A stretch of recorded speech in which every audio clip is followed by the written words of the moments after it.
Imperial Yeast has been up to some interesting things lately, and they recently announced a product we are super excited about. If you're familiar with Imperial Yeast, you're likely aware of their classification system. A is for ale as an A07 flagship, L is for lager as an L17 harvest, and so on. Well, they recently released the first strain in their I series, which stands for Imperialis and refers to non-GMO hybrids or derivative yeast strains developed by Imperial Yeast that have been honed to exhibit the traits today's brewers most desire. The initial offering, I-22 Capri, is a hybrid of A38 Juice and A43 Loki, two of Imperial's most popular strains for hop-forward IPA. Whether you're into this style or just enjoy juicier fermentation characteristics, you have got to try I-22 Capri. Learn more about the Imperialis project and I-22 Capri at imperialyeast.com.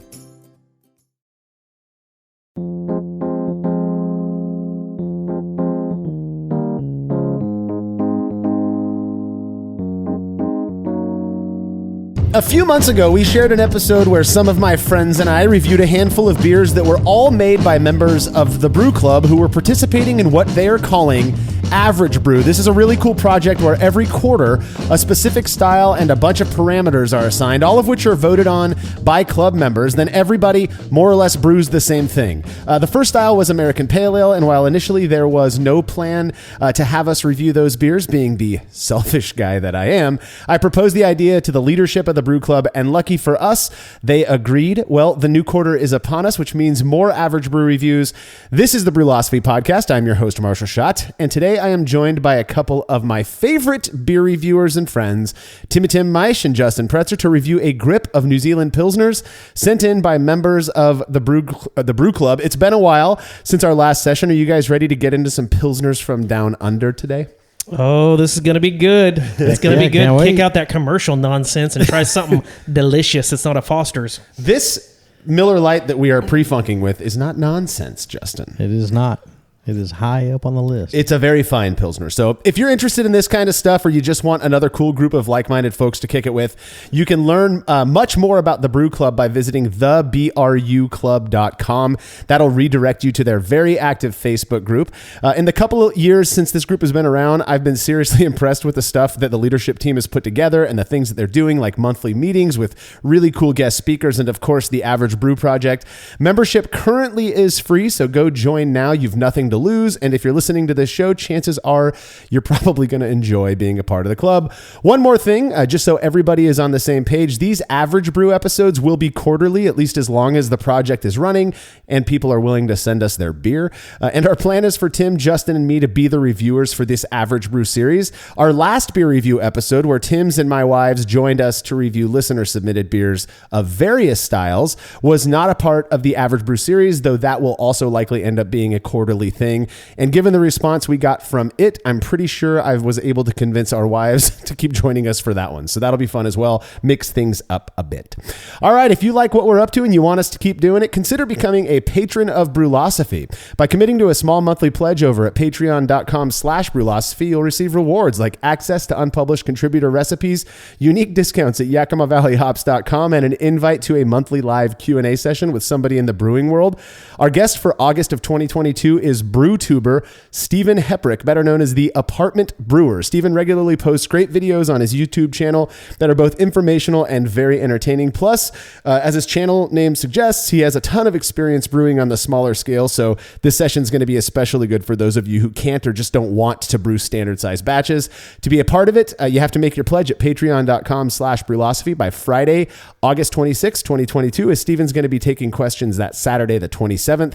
All past sessions with folks like Scott Janish, Sarah Flora, and John Kimmich are stored on both our private Facebook page as well as our Patreon feed, so patrons can go back and watch them whenever they like. Again, that's patreon.com/Brewlosophy. Another really easy way to support us is by using the links found at brewlosophy.com/support. When you're shopping online, your experience doesn't change at all, and we get a little kickback for the referral. And finally, if you wouldn't mind letting us know what you think about this show by leaving a rating and review on Apple Podcast or wherever it is you listen to podcasts, we'd really appreciate it. Feedback is brought to you by Clawhammer Supply, who are known for their incredible all-in-one electric brewing systems. I've had the opportunity to brew on both the 120 and 240 volt systems, and I'm telling you, they are absolutely legit, efficient, easy to use with a relatively small footprint. You will not be disappointed with one of these units.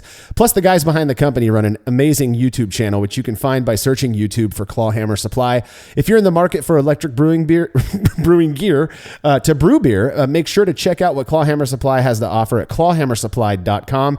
And don't forget to let them know Brulosophy sent you when you're checking out. That's clawhammersupply.com. Listener Rob Leonard wrote in with feedback after listening to episode 93. I mean, that was almost 200 episodes, 150 episodes ago. That was one where we talked about our experiences reducing cold side oxidation, a very, very popular topic that we talk about. Rob said, you guys mentioned not taking gravity readings if you have oxidation issues, which I think I have a subtle issue. What would you suggest for doing lagers or dry hopped beers that may need a diacetyl rest? Many people suggest cranking up the temp at about 75% attenuation. Should I just let the fermentation finish and then crank the temp up at the end for a couple of days, or try to stick with the 75% suggestion? Justin, what do you think, man? Well, I'm a big fan of cold side oxidation. So as long as that includes cold side oxidation, I'm totally for it. What about you, Timmy? How would you fix the diacetyl and attenuation issues? Man, I would just drink a Miller Lite. You're like, I don't understand a word this guy just said. Were you speaking English? So diacetyl is it's an off flavor in beer that has, you've actually had it before. I don't know.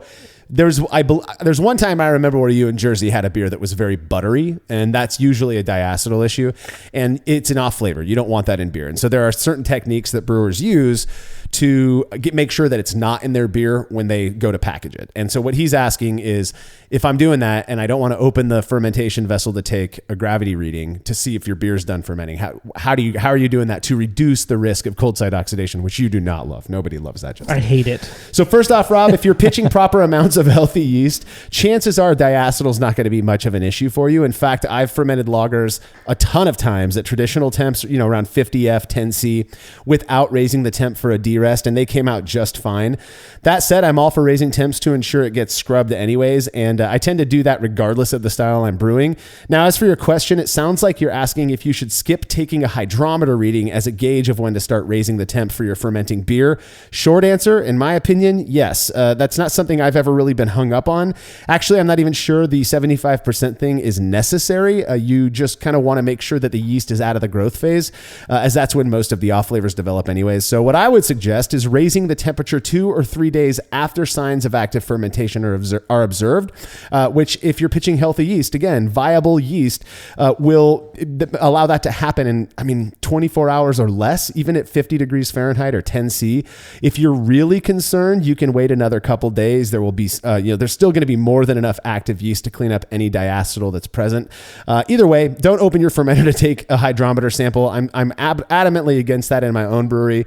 Just the risk of cold side oxidation is too great. Another option would be to get a fermenter that has a valve that you can pull samples from the bottom. That's what I've been doing for the last few years, and it's phenomenal. You can put CO2 on the top of your, into your fermenter, so you're not sucking in any oxygen or anything like that. So thanks for the feedback, Rob. If you have show feedback, you can send it to feedback@brulosophy.com or drop us a line on social media. We'll be right back with Average Brew New Zealand Pilsner reviews.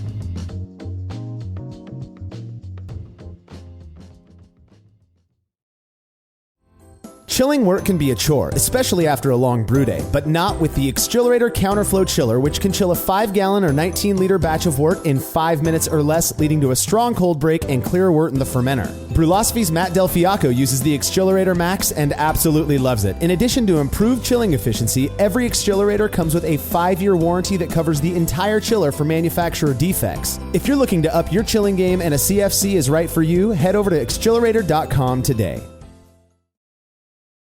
As every brewer knows, the best beer requires the best hops, which Yakima Valley Hops provides fresh from the source to brewers around the world, carrying everything from classics like Cascade to modern favorites like Galaxy and Mosaic, as well as other ingredients and gear. Yakima Valley Hops has it all. And don't forget to check out their new podcast, The Late Edition, where the YVH crew goes into depth on our favorite plant with industry experts. Head over to YakimaValleyHops.com now to see all they have to offer and subscribe to The Late Edition wherever it is you listen to podcasts.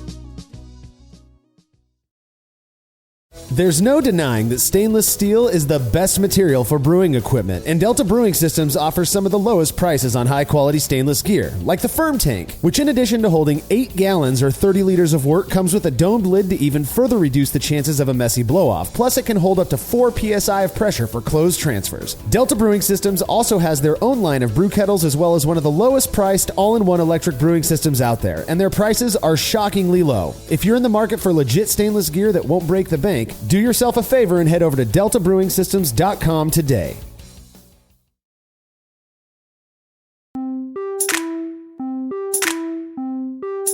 All right, fellas, I'm really excited for this round of Average Brew reviews, not only because I love drinking with both of you, but I've got a pretty cool story about the style known as New Zealand Pilsner. As you guys know, I went to New Zealand back in 2017 to speak at their annual Homebrewers Conference. It was an absolutely amazing experience. Laura came with me. We made it a vacation. One of the other guests at that conference was Gordon Strong, who plays a huge role in the Beer Judge Certification Program, which is referred to as the BJCP. The BJCP basically provides a set of guidelines for specific beer styles. It helps brewers to kind of keep these different styles that are out there organized. Well, back in 2017, New Zealand Pilsner was not in the guidelines. In fact, it wasn't really a thing outside of New Zealand as far as I remember. And even over there, at least, again, as far as I remember, they just called it Pilsner. What made it unique, though, was their use of locally grown hops, which, unlike the floral and spicy hops typically used in Pilsner, tend to impart more fruitiness to beer. So anyway, during that trip, we drank a bunch of these Pilsners hopped with varieties like Rakau and Motueka, and they were very delicious, an opinion both Gordon and I shared. Well, lo and behold, a year later, New Zealand Pilsner made its way into the BJCP guidelines, and I can't say for sure, but I have to believe it was due in large part to the trip that Gordon and I took to New Zealand. So I think that's a pretty cool story, and the fact that it now is in the BJCP guidelines, so we can say that it is an official style, is pretty cool. So a little bit of a breakdown of the style just before we start digging into these New Zealand Pilsners. New Zealand Pilsner is described as a pale, dry, golden-colored, cleanly fermented beer showcasing the characteristic tropical, citrusy, fruity, grassy New Zealand type hops.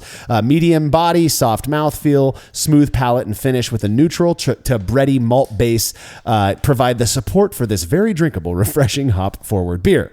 Now, the parameters for this average brew. If you guys have any questions about the style, feel free to ask. But keep going. Keep on going. Yeah, well, you're speaking my language here. The malts for this one, every brewer had to use Pilsner malt, and then they had the option to use some Vienna malt. Vienna Lager is a very popular one with that malt. They also had the option to use Carapils and white wheat as their specialty malts, and then no alternate fermentables were given to them this time. Hops, they had to use either Magnum or Pacific Jade for bittering, and then they had to use Motueka mid-boil, and then Motueka and Nelson Sauvin, which is a very popular New Zealand hop. All of these are New Zealand hops except for the Magnum. Late boil and flame out Whirlpool or hop stand. And then they had the dry hop with Motueka if they chose to dry hop. Oftentimes, New Zealand Pilsners do get hops added during the fermentation process. That's called a dry hop. And they didn't have to do that, but if they were to do that, they used Motueka. The yeast had to be Saflager W3470 or AvgBrü Köln. W3470 is the most popular lager strain in the world, and it's a traditional lager strain, typically fermented cool. For those who didn't want to ferment cool, they allowed AvgBrü Köln, which is a Kolsch yeast, so it can be fermented like a normal ale yeast, but it's very clean fermenting. Now, the parameters. The mash temperature had to be between 148 and 149 degrees Fahrenheit. That's 65 C. Mash length had to be 60 minutes. Boil length had to be 60 minutes. The target IBU, 25 to 35. Not very bitter, but also not bitter. And then the target OG of 1041 to 1050. So that will ultimately determine the strength of the beer. I know that's a bunch of gibberish to you guys. Sure was. So you'll just have to take my word for it that these parameters were designed to get brewers within the range of what the BJCP defines as New Zealand Pilsner. So I'll be curious to see if everyone who submitted beers this quarter actually stuck to the parameters. Hopefully they let us know in what they wrote in. Maybe they went off script like the folks with those palos last time, but I don't care. We get to drink some beer today. So they were good. All right. I'm ready to start drinking. We got our first one poured. What do you guys think so far? Well, it's very clear, and we'll give it a go. Give her a go. This one comes from the Brew Club member Craig Graham out of Houston, Texas. That's good. Is it good? Yeah. So Craig, there's two beers. I have a completely different beer. My beer is a completely different bottle, completely darker, the little bit of a purplish hue to it. I think they look identical. I don't know. You just told me it looked darker when I was pouring it. No. You're influencing me. But no, so hold on. Here, Marshall, try this. Take a sip of that one. Okay. These taste completely they do taste different. Okay. I think some oxidation. Oxidation. Now, just a little explanation. So Craig sent in 2 of the same beers, but in different bottles. type bottles. The one Justin's drinking out of is out of a Grolsch bottle. Grolsch bottle, yeah. So that's a flip top cap, and then the one Tim and I poured out of, it was your regular amber beer bottle. Now the thing is the Grolsch bottles are super convenient, but they do get a lot of crap for potentially allowing oxygen in. The thing is, when you opened it, it hissed pretty. It hissed quite a bit, and it shot all over, everywhere. It wasn't. But so there wasn't any lack of pressure. But I took a sip of Tim's beer and then a sip of mine. It's like they're completely 2 different beers. This is actually better. Tim's is a lot smoother. Okay, so both of these bottles were, I wouldn't say half fills, but they were not full.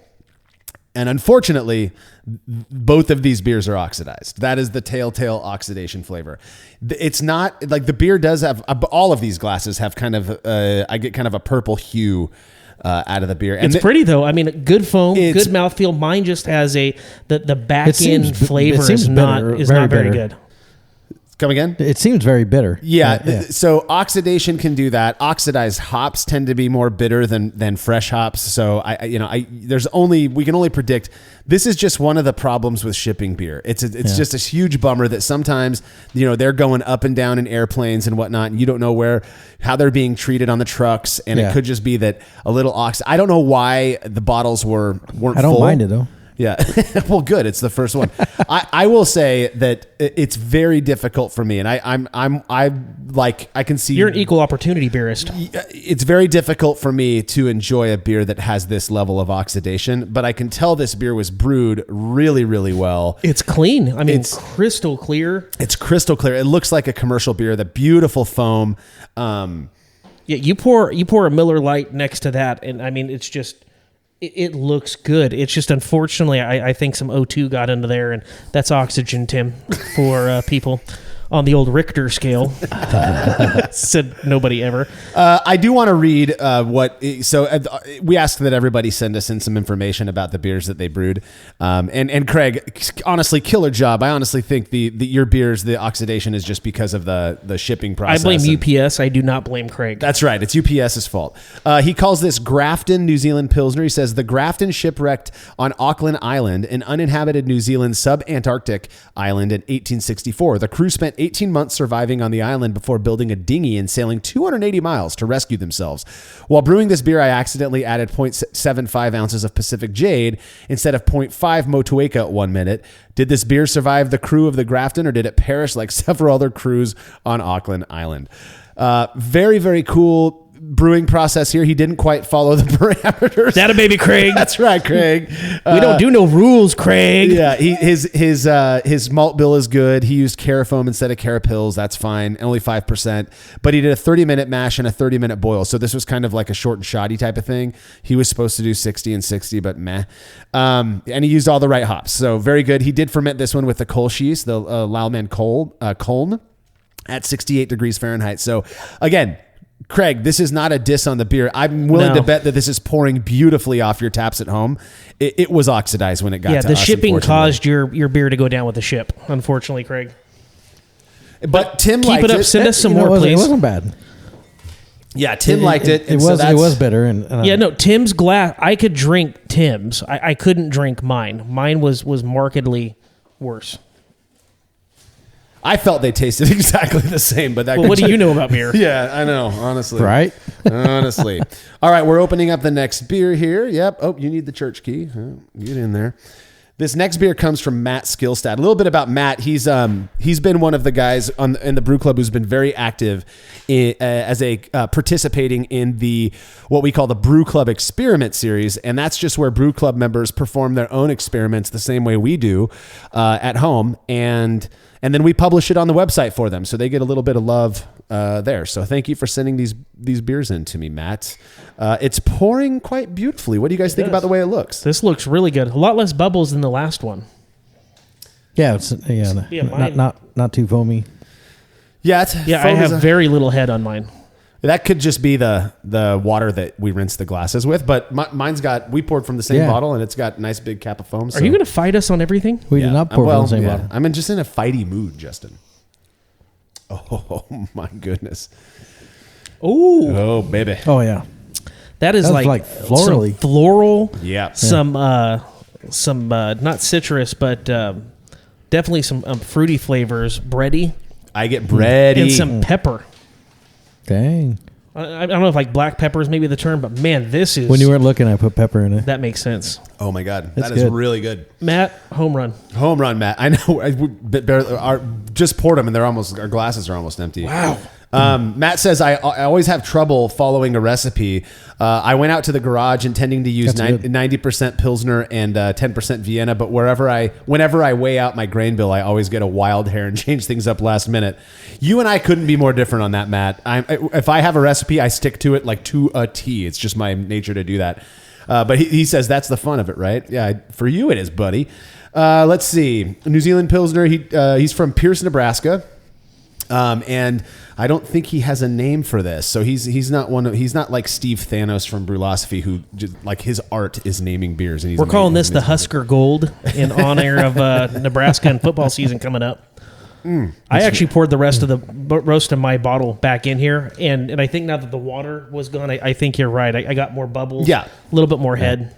Yeah, one of the things is I believe Matt kegs his beers, and one of the difficulties with bottling beers off of a keg is keeping the carbonation. You're gonna lose CO2 no matter what, and so there's all of these different tricks you can do. A lot of people will over-carbonate in the keg if they know they're gonna put it in the bottle. I don't think Matt did that. This isn't super bubbly, but it's definitely appropriately carbonated and very delicious. I think it's very good. This kind of reminds me, and I'm gonna get absolutely skewered, but it's one of my favorite beers, that Barrel House Mango IPA.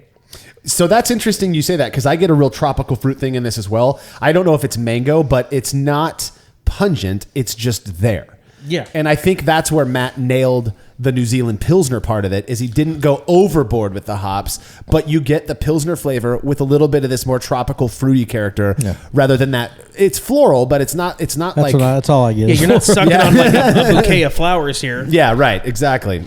A little bit about this beer.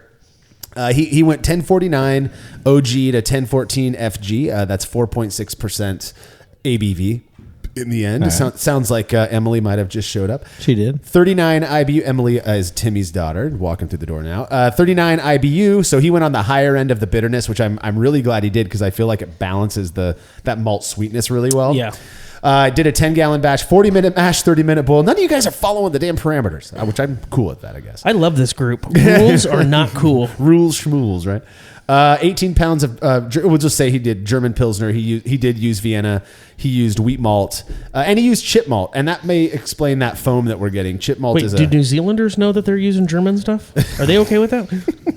There is an incredible malt house in New Zealand called Gladfield that is phenomenal malts that we just can't get out here right now. But I got to hang out with the guys who own the place, and if you can get your hands on some of their stuff, absolutely amazing. Anyways, we don't have access to that here in America, where we're just trying to copy their amazing pilsners. So, and yeah, he bittered with Magnum, and then he used Motueka Nelson and dry hop. He did dry hop with Motueka. Beautiful. So this is a fun one. He fermented with 3470, a traditional lager strain, but he did it at 66 degrees Fahrenheit, which is more of an ale temperature. So I'd take this beer on a walkabout. You, Tim? Yeah, it's very good. I enjoyed it. What did you enjoy about it the most? Is there anything in particular that you liked about it, or? Well, I mean, it's very smooth. I'm not so much on the floral. That leads more into the IPA to me, but it was good. I agree with you. And I do get more of the tropical fruit. And I get floral, but I get more of the tropical fruit thing. And what I really appreciate is that it's not an IPA. And that's that's the thing, is that this is one of those styles that would be easy. For me, it stops. I mean, it has that, but then it doesn't continue to hang around in my mouth. Yeah, I think that's what I was excited about today I mean, it wasn't like these crazy dark, heavy beers. This is a style of beer that I really like. And you guys got me into the whole Pilsner craze, with just the regular Miller Lite or Coors. We got you into Miller Lite. You did. I actually, I looked something I'm very proud of. Yeah, I tell you what, my checkbook's really proud of it too. We spend a lot of money on Miller Lite. It kind of reminded me of this is good stuff though. Of the red wave, or no, the big wave. The big wave golden ale. Yeah, it kind of reminds me of that. That's interesting, because that does have kind of a tropical fruit, but it's flavor too. Yeah, it's very Vegemite. That is not true. So I believe New Zealand. Oh no, it's England does Marmite and Vegemite's Australia. Basically the same thing. They're gonna slay me for saying that. Before we went to New Zealand, Laura and I took a few days over in Sydney, Australia, just for fun. And one morning, we had breakfast at this really cute place downtown Sydney, and I had to try Vegemite. So they bring it out to you. Have you tried it before? No. Looks like termite droppings. Yeah, well, it looks like paste. It's like this dark paste, and they bring it out to you in a little dish, and it's maybe like a tablespoon, whatever. So I just figured, that's how much you're supposed to use. I took a nice big knife full, spread it on my toast. It was my entire body couldn't take it. I had to spit it out. And so the server saw me make the face and starts laughing and saw my toast and was like, whoa, not even Australians do that. Let's scrape a little bit of that off. Yeah, I had ruined my palate already, so I just gave up. But I would like to try it again. It was pretty good. So this next beer, have you guys poured yours yet? We got to pour first. I need the church key over here, please. Wherever you put it, Justin. There it is. Thank you for everybody sending us 2 bottles. That makes us a lot easier. This one does come from...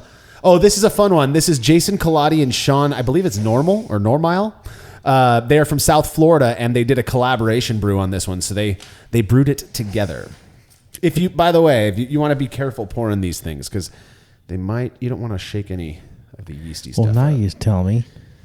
Looks a little dirty. Yeah, here we are just being careless with it.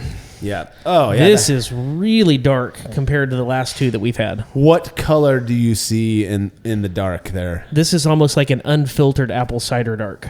Yeah. It's got almost a weird little gray tinge to it, which makes me so concerned, because that is a sign of oxidation, unfortunately. Jason and Sean say, hope you enjoy our NZ Pilsner. My nephew and I have been brewing about 4 years now. First time ever sending off bottles for evaluation, so we're excited to hear some feedback. Appreciate all you guys making that noise is so gross.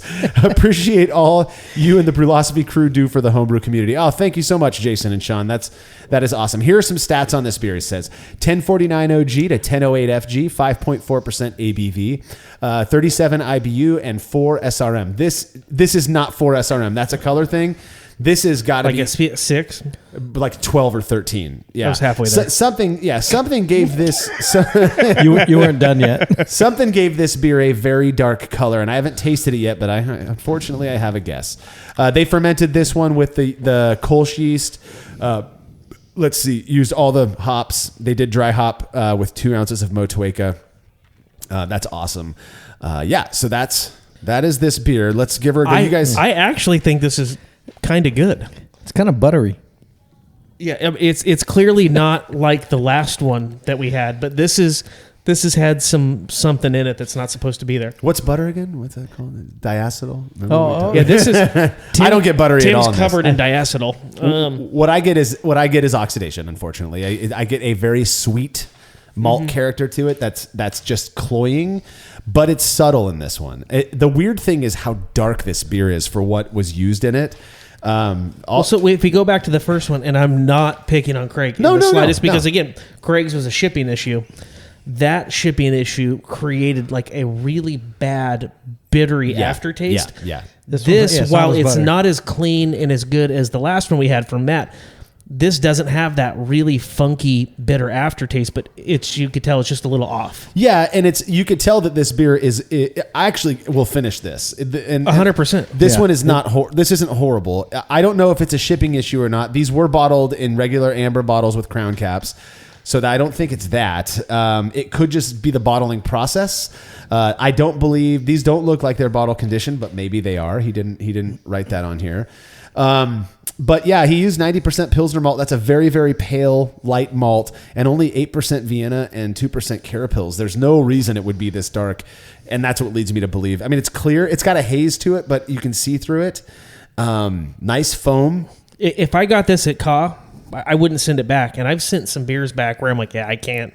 I'm not one of those guys like, oh, I spent $7, $8, $9, $10 on a beer and it's gross, so I'm going to choke through it. I wouldn't have a second one. But This one here? Yeah, but I'd finish it, that's for sure. Yeah, yeah, exactly. I'm not going to send that one back. Though the problem with oxidation is that it gets worse with time. And so with that one, if those had stayed now, just to be fair, these beers arrive at my house, and as soon as I get home from work, if they're sitting in my office because my kids bring it in, or if they're out on the front porch, they go directly into the beer fridge and they stay cold the whole time. Cold temperatures will reduce the rate at which oxidation takes hold and really ruins a beer.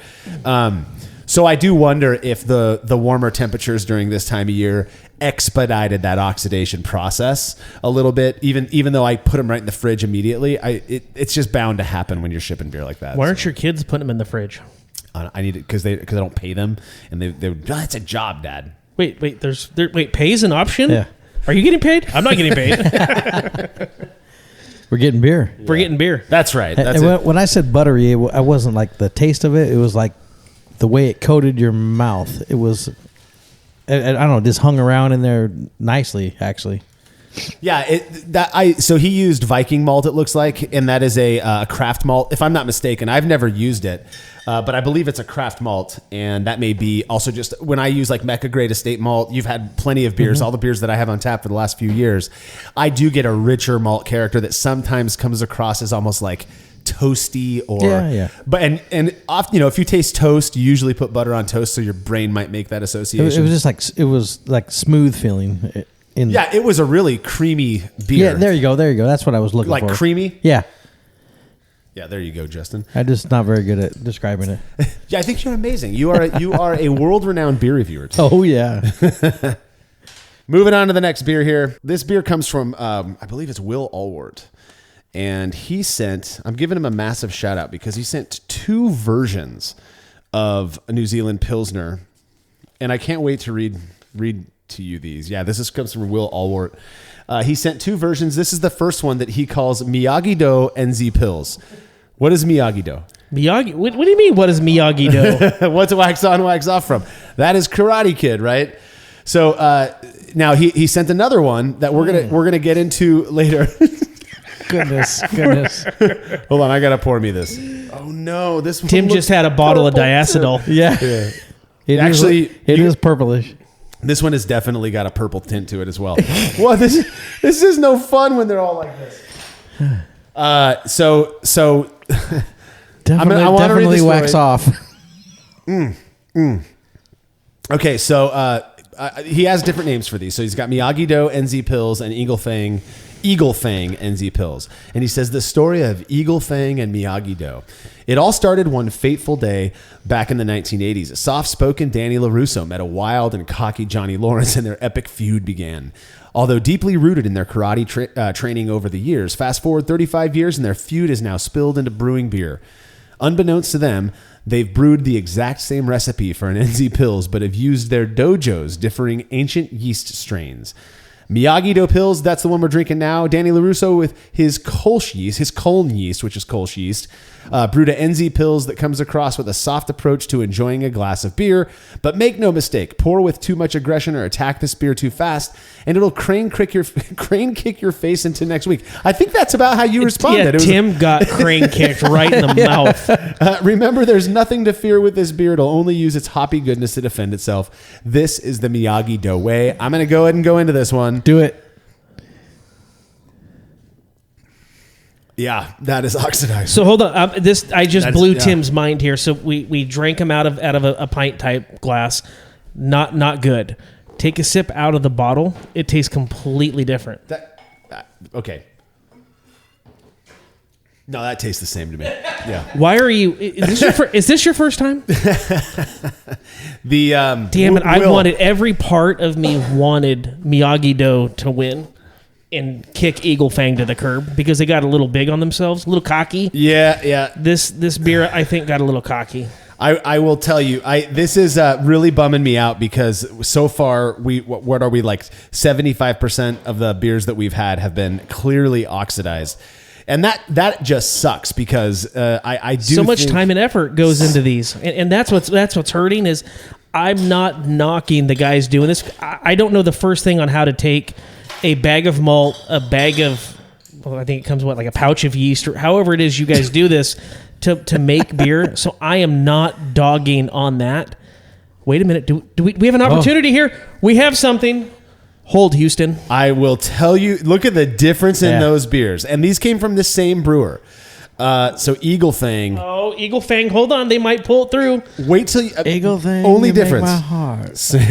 Only difference is the yeast. Everything was the same. One's fermented with the lager yeast. One's fermented with the Kolsch yeast. Oh, this is great. Oh my gosh. Oh, Will. That is delicious. Will got Mr. Miyagi involved. The little bonsai trimming. This is wax on. This beer is wax on faux show. Johnny Lawrence's very good. beer. Johnny! Sweep the knee. Sweep the knee, Johnny. With his ancient 3470 yeast, so this is the one fermented with the lager yeast, is another story. This beer was brewed to strike first and strike hard. Its powerful hot punch and its crisp finish will chop your palate in two if you're not careful. Remember when to drink fast and drink hard, or this beer will give you no mercy. Eagle Fang forever. Put him in a body bag, Will. Okay, This is good. This is good. It is the perfect Crystal Pilsner color. clear. Yeah. Oh my gosh. Now I'm excited again. I am so glad that of the two beers, this one made it. Unfortunately, Will, one of your bottles broke in shipping, and it was an Eagle Fang. So one of the good ones is the bottle that broke, but at least we have this one, so we're able to review it anyways. This is phenomenally good. Yeah. This good is very head, good, yeah. great color, good mouth coating, Mouth feel. mouth feel. Does the BJBC PD Elemental P. Yeah.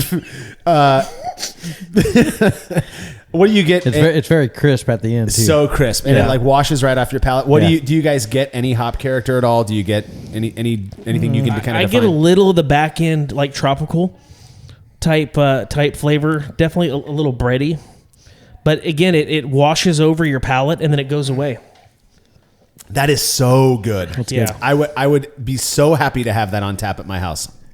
you should do it. You can do it, man. Will send him a tap full. I will Cake full. There's a neat little when you're doing beer evaluations, which you guys, I know you're experts at that, but a neat Well, thing, Tim is. That goes without saying. there's a neat thing called retronasal olfaction. So if you take a beer in your mouth and then Smell your armpit. Tim, get your olfactory in gear, would you? So if you take a sip, you swallow, and then you immediately go. I've seen you do it. Actually. He does it all the time. I do it all the time, and you really pick up the full Like Marshall, gestalt. it's just iced tea. yeah, you're drinking water, Marshall. Man. Well, Will, I'm so happy to say that is the grossest noise.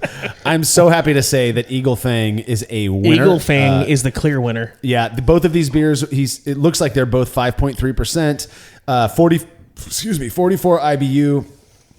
He stuck really close. It looks like he actually stuck to the actual parameters. Imagine that. Crazy. Miyagi-Do got all self-pretentious, and I mean, he kind of got ahead of himself. Yeah, clearly. But man, phenomenal beer. Now here's a sad story. Alex Shanks Abel sent in beers as well. The beers never made it to my house because they broke. Your neighbor took them. They broke along the way, and Alex told me.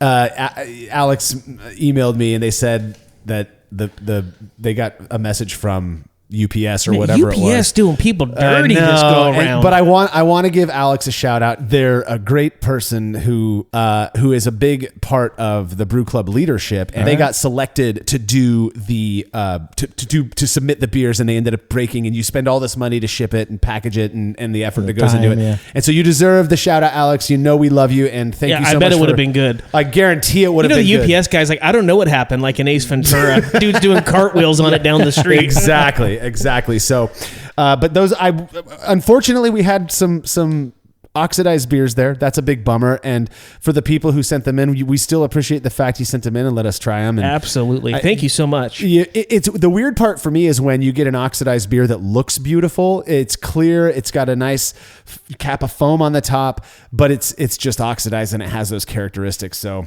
well, it's a big bummer. Right. But to the people who sent the ones in that weren't, we thank you. Both were delicious, I would say. Yeah, 100%. That last one was really good. That last one was so good. I know. Good job, Will. And it's so funny that that's what can happen. You get the same brewer, one crappy beer and one absolutely delicious beer. I love the backstory, like all the effort to put it in to tie it into a TV show, actually a movie from our childhood. Because Marshall and I are the same age. I think you guys were still like on silent movies when you were a kid. Charlie Chaplin. Yeah. But it's such great effort. Yeah, back when they called them moving pictures. Hey, let's go to the store. Let's go to the show. All right, we got to take a quick break and go grab the rest of these beers. We will be right back with more Average Brew reviews.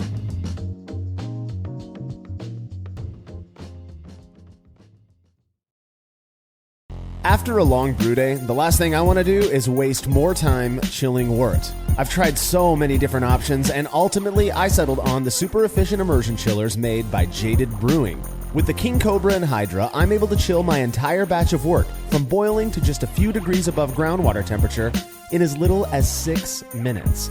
If an immersion chiller is right for your brewery, then do yourself a favor and check out all of the rad options Jaded Brewing has to offer at jadedbrewing.com, and be sure to let them know Brewlosophy sent you.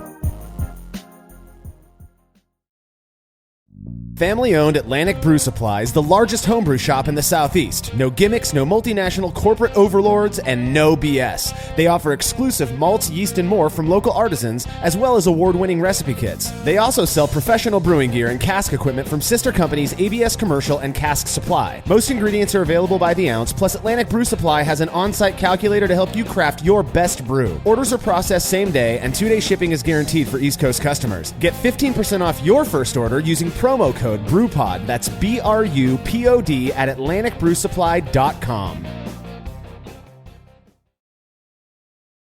Craftmaster Growlers takes traveling with and sharing beer to a new level. Made from heavy-duty stainless steel, Craftmaster Growlers are double-wall insulated and can keep beer cold for up to 8 hours. Unlike typical growlers, Craftmaster Growlers come with a swiveling tap and fully integrated CO2 regulator cap, allowing beer to stay fresh for 2 weeks or more. The square design takes up less space and will fit in most refrigerator doors, and every Craftmaster Growler comes with a 1-year warranty. There are 64 and 128-ounce versions available over at craftmastergrowlers.com.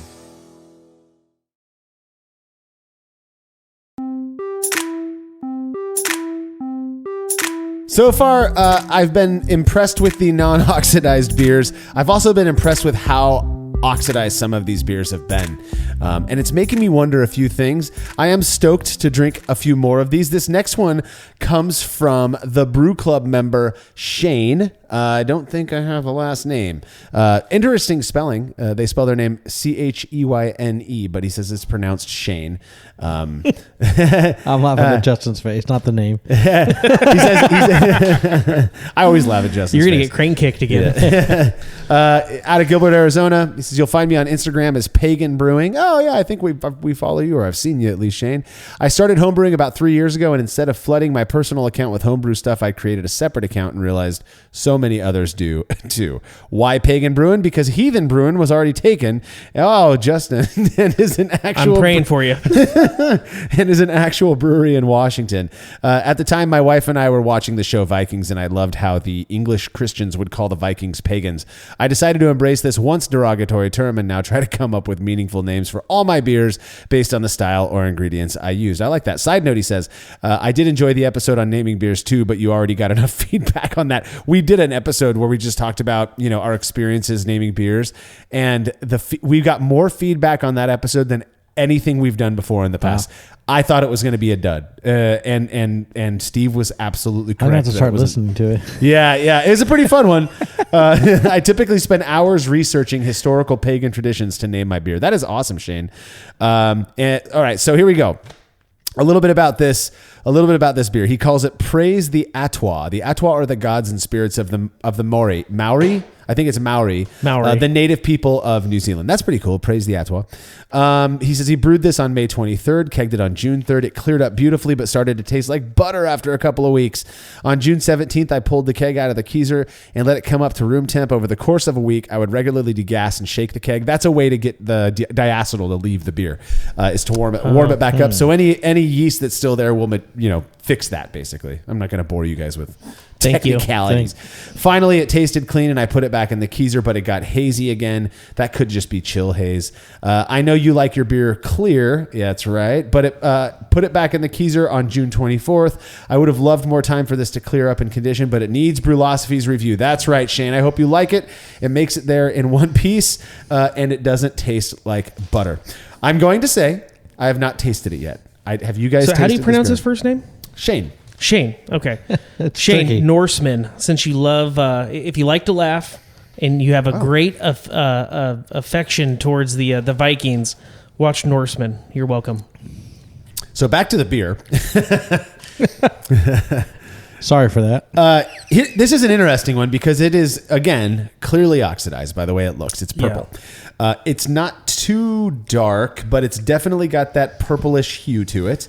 Again, I'm starting to wonder something that I've wondered if certain hop varieties might be because really when I started, I've made hundreds of beers that I didn't treat well at all, but with old school hops that never got oxidized, that never turned purple, that nothing like that. And then the times where I started noticing it was as the hazy IPA thing started to blow up, you started to open these cans or bottles of beer and they'd be gray or purple or brown. They'd look like mud. That's not supposed to be like that. So I wonder if and a lot of the hops that are used in those are New World hops that come from Australia or New Zealand. So maybe there's something with that. Maybe the high oil content or something. Because, look at the amount of beer reviews we've done, and we haven't run into this many at one time ever. And we've been doing beer reviews through our hot summer months for a long time. And I think I mentioned at the beginning of the show that maybe one beer I remember you and Jersey reviewing that had that color, and we've had hundreds of these things. And just today alone, this is our fifth one at least. Yeah. That's purple. Yeah. So something is up with New Zealand Pilsner. Now the other thing I'm curious about is if it might be a yeast thing, though. He fermented this one with the lager yeast, just like it actually tastes pretty good. It does taste good. I was going to say that. Yeah, not bad at all. It smells more oxidized than it tastes. This is another one that I will finish this glass, and I'll be. It actually, you can tell that this beer tasted really good. Do you guys get any butter at all? No, I get none. 0. I thought you were going to say yes. No, Marshall. Just to argue with Marshall. Just because I don't get any butter. Do you guys get butter? No, we don't get any. Yes, I get a ton of butter. I would not put it past me to do that on a day like today. But this is a. You could tell this was a really good beer off the tap. I wonder if Shane's ever turned purple, if it ever developed, or if there's something about this packaging and shipping the beers over here that has made these ones more than any other beers that we've ever received get oxidized. Yeah. Very, very odd to me. But what do you guys get from this one outside of that? I get the classic oxidation aroma. It's not so strong in the flavor. But when I get past that, I do pick up some other characteristics. So I drink this and it just feels like it tastes like it falls completely flat. That is a very common symptom of oxidation, is that it kills hop aroma and flavor. Yeah. There's not. It's good going in, and then it gets to the middle of your tongue, and there's nothing there. Yeah, I get the same thing. It in a weird way, it just tastes like beer, and then nothing, right? But you don't get that New Zealand hop thing. You don't get any tropical fruit. At least I don't. Maybe a little floral. The nice thing is I don't get that icky bitterness. No. This wasn't off-putting. It just was meh type of a deal. I think we need to do a field trip and go to these people's houses and drink and just skip UPS.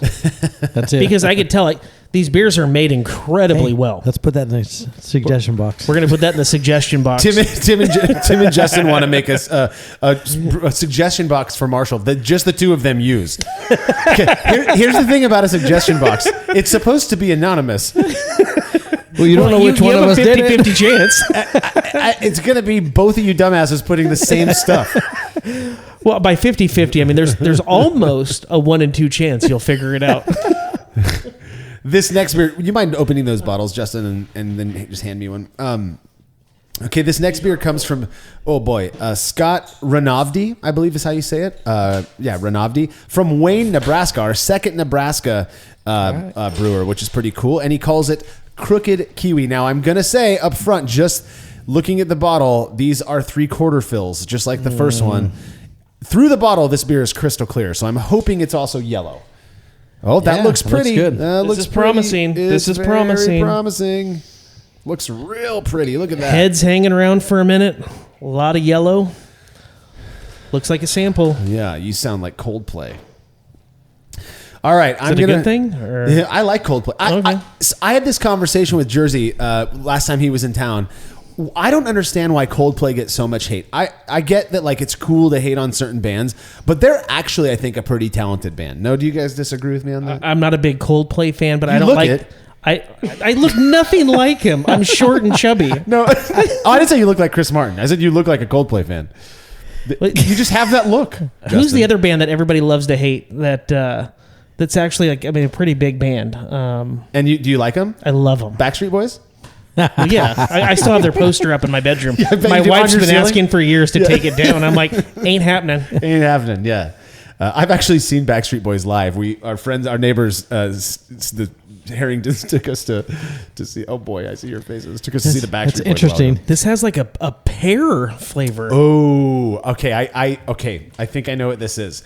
Okay, It's I'm weird. gonna read 100% pear. super pear, Yeah. and I get that as well. It's got a cape on it and everything. I'm going to read what Scott says. He says, "Thanks for tasting my beer. You're welcome. Hopefully it gets to you intact and on time. I didn't have time to get a label printed. Nobody has put a label on their beers on these ones, by the way. A little more You know what? effort. Let's give a little up. more effort. A little more effort, Brew Club."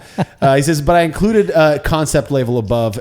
Check it out. Pretty cool label. Yeah. You could see if it was colorful, it'd look even really cool. Maybe it's kiwi. Yeah, Crooked Kiwi, he calls it. Let's see. I've never brewed with the New Zealand hops or had this style of beer, so this was a fun way to stretch my knowledge and enjoy a crushable summer brew. If I brewed it again, I'd probably use 3470, so the lager yeast instead of the Kolsch yeast, to keep the yeast character more neutral. I'd also really try and send it with the New Zealand hops. Still, I found myself pouring a second glass the last few hot days and really enjoying this beer. That's great, man. I'm glad you enjoy it. Now, I don't think this is oxidized at all. No. What do you said pear? I said watch it. pear. Wow.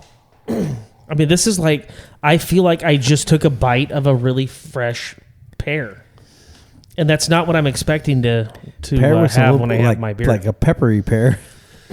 I actually don't know what causes that flavor. And about 7 or 8 years ago, somebody sent me some Munich Dunkel. I'll never forget that beer because this person's I've had their beer before. It's fantastic beer, but they sent me this Munich Dunkel that had this exact flavor. Now, Dunkel means dark, so it's a dark lager. Had this exact flavor, and this is not oxidation flavor. To me, it tastes like if you were to dip your finger, every home brewer does this at least once. Where's this going? Where is this going? in his dunkel. Yeah. If you dunkle your finger in a pouch of yeast and you just taste the yeast, that's what I get here. This is what I define as yeasty. I don't know if that's accurate, though. I don't want to sound like I'm being overly smart or trying to convince you guys. Well, you are of a what it is. doctor. Yeah, there is that. This has that though, and it is it's weird because it's like unripe pear to me, like when you bite into a crunchy Like a pear. super crunchy pear. Yeah. And it also, in a weird way, it smells like sourdough, which makes me think yeasty. It smells like a sourdough starter. It If you've ever Oh, smelled a yeah. sourdough starter, and so I used to think 100%. Yeah, it's weird. So I smell it like, man, it smells familiar. I don't know what it is I'm smelling. 'Cause most of them we just need smell like wisdom feet. here. So these guys are using Kolsch. One of the beers that I really like at Crow and Wolf is that Kolsch. Oh, it's so beer. good. Quarter Mile, yeah. Oh, Quarter Mile Kolsch. Yeah. Is that, and this is going to sound super dumb, so forgive me. Are they using the same type of stuff to make that? This isn't technically a Kolsch style-wise. They used a Kolsch yeast because Kolsch yeast, I don't want to geek out too much. It's basically a yeast that is used in Cologne, Germany, that you can ferment it warmer than you would a traditional lager, and it still produces a very clean beer with maybe slight fruity esters. I've used Kolsch yeast to make lagers a bunch, and it works really well. So I've got water, thanks to me. But this one does have that kind of sourdough thing to me. And when I say sourdough, I'm not saying this beer is sour. It's not at all. There's no tartness to it or anything like that. It was just a smell. It just smells like fresh baked incredible bread. To me, it had the sourdough starter smell to it. Like, if you've ever smelled a starter that they use to make sourdough bread, it's got this pungency to it. So that is beautiful. Look at that one. I will take a bottle. Oh, I got a bottle up here. All right, you guys, talk Here's about it. the church key. Thank you, sir. We all just learned something new today on why they call it a church key. I mean, We're not going to share why, but Tim and I learned why it's a church key. Yeah. Would you share with us why it's called a church key? Well, that's a bottle opener. Yeah. So apparently they used to open up the taps with, it was like a heavy cast iron deal, and it resembled the church key that unlocked all the doors of the church. Go Yep. fig. There it is. Jesus loves beer. Oh, this one looks A little hazy. but it's yellow. So It's that's yellow. What we want. So we're in the right direction here. It's good. Yeah. All right, so this beer comes from... I like it. Unfold the paper here. This comes from Taylor. I think That's I actually good. have Taylor's last name here. Yeah, Taylor Norland, who says, thank you for everything you've done for me in the brewing community. Taylor, you are welcome. Thank you for your support. Taylor says, I had brewed on and off for a couple years and was discouraged that my New England IPAs or hazy IPA would never turn out remotely drinkable. When I got the itch again a year and a half ago, I stumbled upon Brewlosophy and became obsessed with learning about water chemistry, oxidation, Yes. yeast health, and a million other topics I've never considered. Since then, I've joined the Iowa Brewers Union, hey, go IBU, and expanded my appreciation for other styles, winning a gold medal in my first competition for Nice. a Kolsch. Look at Congratulations, Taylor coming Yeah. on strong with the knowledge. Taylor says, my New Zealand Pilsner was a quickie with dried Lutra-Kveik, so you didn't use... But that's okay, Taylor. We're okay that you use Kveik yeast. That means you fermented it probably at 100 degrees. Oh, that's what I thought. I'm like, boy, this isn't 90 or 80 or what we're actually doing. That's why you're getting that haze, is my guess. The Lutra is it's a Kveik strain that is known to make really clean fermented lager-like beers, but it does all these Kveik strains do see, in my opinion, my experience, I should say, they do seem to leave a little bit of haze more so than traditional lager yeasts. Taylor says, I hadn't found the time to brew it by the time my name was drawn, so after a moment of panic, I decided a quick lager was fitting for Brewlosophy. Heck yeah, buddy! I'm excited to hear what you think of it. I'm my own worst critic, so do not hold back. Thank you for turning this passion interest into an obsession. I'm sure my girlfriend Maggie appreciates it too, even if she doesn't show it. Hey, Maggie, you don't have to show it. Yes, she does. What do you mean she doesn't have to show it? Because that's Taylor the power. goes to work all day, presumably, is either an Iowa Hawkeyes fan or an Iowa State fan. That's hard enough. Maggie needs to show some appreciation. Maggie. Taylor, I appreciate you. I'm with Maggie. I get it. All I'm saying is you can't force someone to look like they appreciate Yes, what you do. can. It's called being married. That's why they don't show it. But hey, they're not married yet. So if we want them to get married, we should probably shut up. Taylor? Maggie, you need to wife Taylor up. This is a good. This is a pretty good beer. It's really I good. like it. I like it a lot. I like it a lot too. This is like the third beer I've had that was made with that I know was made with Lutra-Kveik, and But now Lutra, that was one of the gladiators on the TV show American Gladiators, right? No, I don't know. I'm mixing it up. picture shows. Come on. Remember, It's one of Come the on. picture shows. I like this beer a lot. What do you get, Timmy? I do like it. It seems like pretty bitter at the end for me.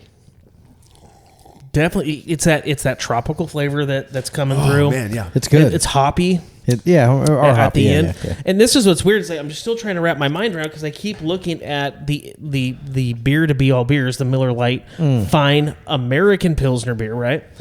these don't taste Not at all. anything like that. No. So I keep thinking Pilsner and trying to tie it back, but this is just crushable. This one is really good. And it's in a weird way, it's kind of growing on me. Like I like it a lot. It's really it's really bready. I like it a lot. Do you get the bready? I don't want to say something and get it and put it in your. I get bready malt character and I get really tropical hops, but not kind of like the other one, not pungent, but it's there. And I get it more on the end of it. It just hangs. Well, I in guess my brain is stretching to pull in the bready aspect of it, of the malt type of thing. Yeah. But I think Maggie's a lucky gal. It's good, If Taylor's brewing this kind of stuff in a hurry, mind you, this is good. Well, maybe Taylor would brew this for a wedding of some sort.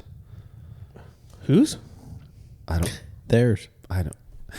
Our wedding? Not owl. An owl wedding? You guys getting married? Who? This is. I tell you what, man. This is a type of beer that you could just sit by after dinner by the fire pit and just enjoy. Yeah, big time. Very delicious.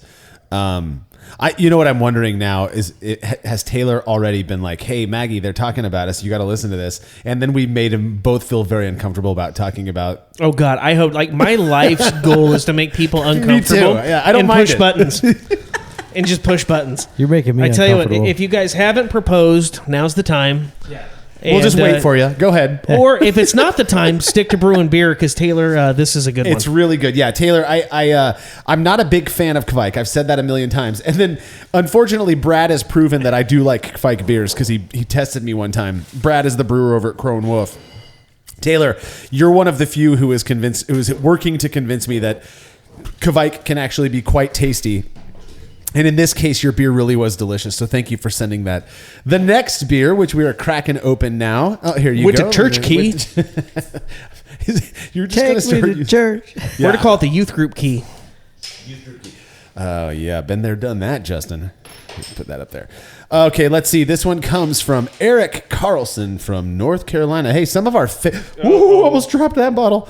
Some of our favorite people are from North Carolina. Clawhammer Supply, Martin Keene from the Homebrew Challenge is in North Carolina as well. I'm pouring grape juice out. This is This is the most purple one. That is this is by far purple. the most purple.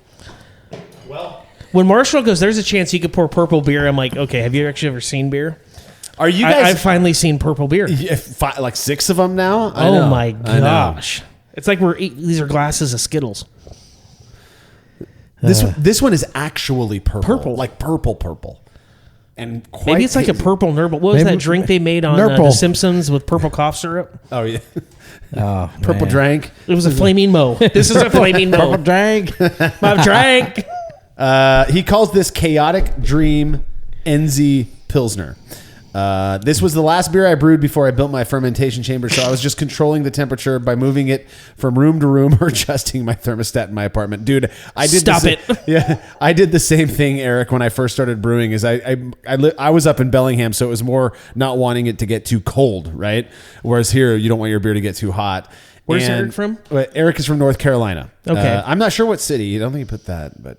he says, on day one of this fermentation, I returned home from work and noticed it was at 80 degrees and promptly moved it outside where it was pretty chilly and the temperature dropped pretty quick. From then on, the temperature sat around 70. I don't have a way to purge oxygen out of the headspace of the carboy, so dry hopping is typically something I try to avoid because he doesn't want it to get oxidized. When it came time to dry hop this one, I think I had that carboy open for about 3 seconds while I assaulted the beer with Motueka hops in record time. This was a new style for me to brew. I had fun brewing this beer. It's not my best work. I know it has flaws, but I hope it's not a complete failure. I will tell you, Eric Carlson, this beer is oxidized, and I don't know if it's because of the shipping, the packaging and the shipping, or if it's because of the dry hop, or if it's because of the freaking hops. I'm starting to wonder if the New Zealand hops that were used are there's something in them that makes them more prone to turning this color. Yeah. Because, look at this. It's not lacking passion, so don't give up on this. I think this is Marshall's fault for requesting New Zealand hops. Maybe that was the problem. It's too hot. We should do New Zealand hops in the winter. I didn't request this. This is a thing that the Brew Club does. You are brewlosophy. This is another one. This is another one though that the aroma is worse than the flavor. The aroma has that telltale kind of icky, sickly, sweet. Yeah, it's very purple. These guys are pouring one for the homies. They're pouring one for you, Eric, in our dump bucket, which sadly we've had to dump quite a few bottles today because of the fact that they're so oxidized. You know what? I'm going to ask Scott Janish. He's this guy who wrote a book on hazy IPA, really. The new IPA is what he calls the book. But he has done so much research into what causes these cold side oxidation issues. And I wonder if he hasn't found anything regarding specific hop varieties. There has to be something because, I mean, your community within the Brewlosophy and the Average Brew Club and stuff is filled with guys that know what the hell they're doing, right? But for us to have so many that have come out purple, I mean, there has to be, there's something else going on here. Definitely the most we've had. So what do you think's going on, Tim? Okay. A lot of diazinon. Diacetyl, dude. Oh yeah, diazinon's a bug killer. It sounds like actually I listened to a lot of That might be better. bug killer. Well, that wasn't nice, Tim. No, these people brew and they expect It's not, yeah. they expect honest feedback. But man, I tell you what, it's again, I feel bad, and I felt bad the last time Marshall told me not to. I just don't like, because again, I don't know how to do this. Not at all. I'll smoke an incredible rack of ribs and then put out some peel off that'll knock your socks off. I couldn't do this if I tried to, and I feel bad that so many beers have just not been up to snuff. Well, and I don't think it's the brewer's fault. I think it is the shipping. But we've had so many beers shipped to us, and the fact that we've had so many today turn purple. It has to be something with the. It makes zero sense with the malts. Well, I don't know if it's the malt or if it's the hops. I think I might think the hops. Yeah. This one doesn't look purple as much as it does look very, very dark. It is dark. Yeah, dark. I mean, dark. like this is almost like a red ale dark. It looks like a red ale. Yeah. Let's read about it. This one comes from Mark Rose, who I gotta say, Mark is a. This is a good-looking beer, Mark. A stand-up gentleman here. He actually sent a thank you card, which is super sweet. I did see that. Yeah, and he just said, "Thank you, Mark. Thank you for what you all do for all brewers out there listening and learning. You all are awesome." Well, you are awesome, Mark. What a good guy you are. I know. Tucson, Arizona. Mark Rose, thank you so much for the thank you I was card. just in Tucson. That's a fun city. You can get into some trouble downtown by the university there. It's some really good bars to make your way through. Arizona has some really good beer, actually. I've only been. Timmy's got some thoughts. I've only been to the Phoenix area, Scottsdale, and Yeah, that's not Tucson. You know what? You're right. That's what I do. Now, what I was shocked about was you fly into the Tucson airport, and there's like one gate and nobody there. But there is some incredible down by the University of Arizona. I mean, some really cool bars. We went to a bar there. It's owned by was a Navy SEAL, I think, and we stumbled out of that place. It was an incredible experience. So this beer's oxidized. Something going on. Are you guys picking up the same thread in all of these? Yes. What would you call that? I call it sickly, like the hard candy, the center of a lemon drop hard candy character. Almost like if you took a like one of those C's candies that has like the caramel and stuff and just overcook the snot out of it. Yeah. Like you're like, man, like it could be good. It's just it's too much. It's too intense. I don't get it. That was tough. Here's what I'm hoping is that everybody who sent these beers in, first off, kudos to you. We are not dissing you as brewers. Not at all. Not even a little bit. You guys kick more ass than we can even. I mean, the fact that you put so much into this. Why on earth are New Zealand Pilsners so prone to oxidation? This is usually you expect this from hazy IPA. I would expect this. If we did an average brew, I'm sure they're going to do it at some point just to drive me crazy. If you did it, when we do an average brew with the hazy IPA, I guarantee you we're going to get a bunch of oxidized examples. Or I would expect it at the very least. So now heat is not a thing, right? Heat is absolutely a thing. So and what's weird is, and again, so I mean, and this is going to sound stupid, but like it's hot down in New Zealand, Australia, all of that. So I mean, clearly they've mastered that, but these are just having a rough time today. The point of introduction of oxygen is usually the packaging, unless you're using really, really good methods for packaging your beer, which would, if you're kegging, that's pretty easy to keg a beer with low oxygen methods. But then taking it from the keg and getting it in the bottle, that creates issues because ample opportunity for oxidation there. And I just can't help but every beer. But to have this many, it just doesn't make sense. It doesn't. Yeah, make there's sense. a common Because thread. Obviously, this isn't a one-off. We've been doing it forever, and never had this result. I feel like we're learning something new today. Here's what I hope happens. I started saying this earlier. I hope a lot the folks who sent these beers into us send us pictures of what theirs look like. Send me those emails. That'd be interesting. And let me know I want to see what yours look like fresh off the tap. If you have any left, take a picture and send it to me, because I'm telling you, all but maybe 3 or 4. Yeah, there's only been 3 or 4 bright spots. And that's funny you use the word bright, because they were clear and they were yellow. And then everything else was some shade of purple, gray, or really dark orange, And that is not based on the Sorry. God, Joe, he's over there thumping his mic. Sorry. I thought he was tapping a beer bottle on the desk. But if these beers were brewed to parameters, I'm assuming Mark brewed his to the parameters. He doesn't say in here, but if they were, there's no way they should be that dark. There's no way they should look like that, and there's absolutely no way they should taste like that. I'm conjecturing. There's a bigger problem here, and it's not the brewers. No. I think we might have learned something today, and I'm really interested about this. I think these New Zealand hops that they're using, that we love, we use a ton of them at Brewlosophy all the time. I wonder if there's not something about those hops specifically that increase the risk for cold side oxidation in the same way that we're seeing with hazy IPA. Are you guys running into this situation with cold side oxidation? Or So I never thought of it as a specific hop variety thing. So that's going to be something that I'm going to use today's experience to inform future experimentation.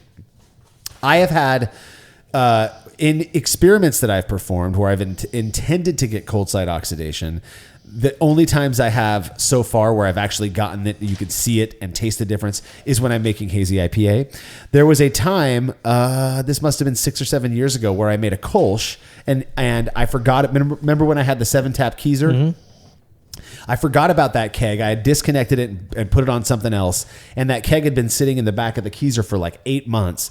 And I pulled it out. There was maybe 2 gallons left. And when I was dumping that, I didn't try it. I just figured I'd dump it. When I was dumping that keg, it was purple. And it smelled like a lot of these beers today. So it had that kind of, again, those telltale signs of oxidation. Now, that was back when I wasn't really concerned with cold side oxidation. And so I didn't do all of the process steps that I do today to ensure that I do not expose my beer to oxygen. Other than that, you're not seeing it. Have you ever seen a beer like that locally at a No, I've never seen a beer like that. Crazy, right? And you've done 200 plus reviews. A lot of drinking. A lot of drinking. That was a bummer, but it was also very, very informative because something happened here. I feel like we're potentially changing the world. Like, I don't want to say that we're up there like curing cancer or anything. Pretty close though. But we have to be pretty close. I feel like we unlocked the fact that the government's hiding UFOs. That was an interesting one. Yeah. I'm glad we did it. I'm really looking forward to hearing back from people out there who maybe this kind of triggered a memory in their mind of, oh my gosh, that one time I used all those New Zealand hops, that was an oxidized beer. Maybe that is what it is. Maybe there's something else going on. I don't know. It could just be absolute coincidence, but that is beyond that was a lot random chance to me. Yeah. Something else is going on there. The Brew Lab's going to figure this out. I'm confident. And there's going to be a massive press release. we will see. Well, that is it for our second Average Brew review episode. Again, if you'd like to be a part of this project, head over to thebrewclub.com. That's thebruclub.com to learn more about getting involved. I want to give an extra shout out again to our homies from Yakima Valley Hops who sponsor the Brew Club by hooking members up with hops for this Average Brew series, as well as Lalamand for providing some of the yeast. If I'm not mistaken, Imperial Yeast recently signed on to help out as well. So not only do you get a cool community to hang out with if you're in the Brew Club, but you have a chance to score some free ingredients. So wait, so by participating in this, all of your guys get like free goodies too from like some of like the dopest companies ever? Telling you, man, it's a win. Man, cool. win. You should start brewing, Justin. I like mooching off you. Yeah. Who doesn't, right? That's why we brew, is we want people to. We do it just to make friends, right? Well, yeah. Again, thanks to Yakima Valley Hops, to Lalamand, and Imperial Yeast. I know they're going to be signing on as well. And then obviously thanks again to beer reviewers extraordinaire Timmy Tim Maish and Justin. It's what we do. It's what we do. A lot of fun. I look forward to our next one, and I believe the next one actually. I was asking the brew club leadership if they've determined what the next style is going to be, and I think it's an English mild or something along those lines, some sort of an English malty beer. So we should not be having these oxidation, and that is a style that is very, very warm in my heart. I love. We'll have some fish and chips ready. Fish and chops. Fish and chops. All right. Sounds good to me. It sounds super good. Well, don't forget to subscribe to the Brew Lab, where host Cade Job takes you into the lab with brewing professionals to discuss the important and fascinating work they've done on our favorite beverage. And make sure to stay hip to everything we are up to over at brewlosophy.com. The Brewlosophy podcast is made possible by the generous support of our sponsors, as well as all of our rad listeners. We seriously could not do this without you. Cheers to everyone who has subscribed and left a review of our show. It makes a huge difference. If you haven't yet, please consider doing so. Head over to brewlosophy.com/support to view a list of ways you can easily help us to continue producing this podcast. If you want a reward for your support, visit patreon.com/brewlosophy. Thanks again for listening. We'll be back next week with another episode of the Brewlosophy podcast. Until then, think beer. Start off the morning with some hot tea, lemon and honey, cause it suits my bro. Put some herb in the bowl, yeah, it's homegrown. Ain't gotta go through the middleman no more.